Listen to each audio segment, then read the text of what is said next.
اے دلوں کے مسافروں، اے رات کی تنہائی میں سچ کی تلاش کرنے والوں، اے وہ لوگوں جن کے دل دنیا کے شور سے تھک چکے ہیں، السلام علیکم ورحمۃ اللہ وبرکاتہ۔ جب رات اپنے سیاہ آنچل میں کائنات کو سمیٹ لیتی ہے، جب بستر خاموش گواہ بن جاتا ہے اور جب روح اپنے رب کی طرف پلٹنے لگتی ہے، تو یہی وہ لمحہ ہوتا ہے جب ایک چھوٹا سا عمل انسان کی پوری زندگی بدل سکتا ہے۔ میرے عزیزو، سونے سے پہلے وضو کرنا گویا اپنے باطن کو پاک کرنا ہے۔ آیت الکرسی آپ کے گرد رب کی حفاظت کا حصار کھینچ دیتی ہے۔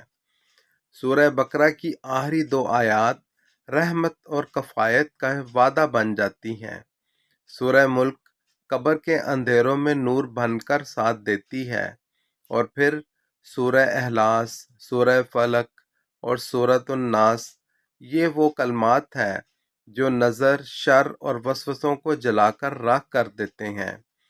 جب آپ سوتے ہیں، 33 مرتبہ سبحان اللہ، 33 مرتبہ الحمدللہ اور 34 مرتبہ اللہ اکبر کہتے ہیں تو فرشتے آپ کے ذکر پر فخر کرتے ہیں۔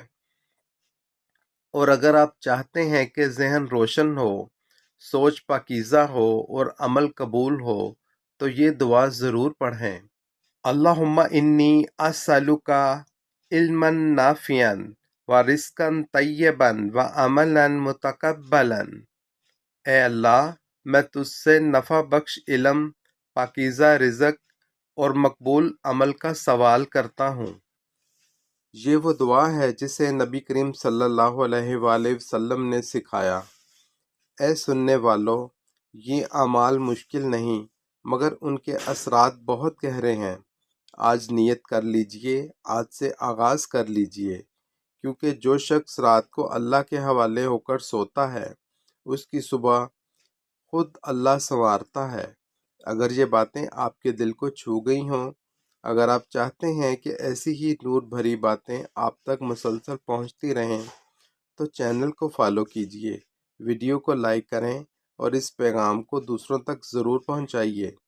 اللہ ہمیں عمل کی توفیق دے اور ہماری راتوں کو عبادت اور ہماری زندگی کو ہدایت بنا دے۔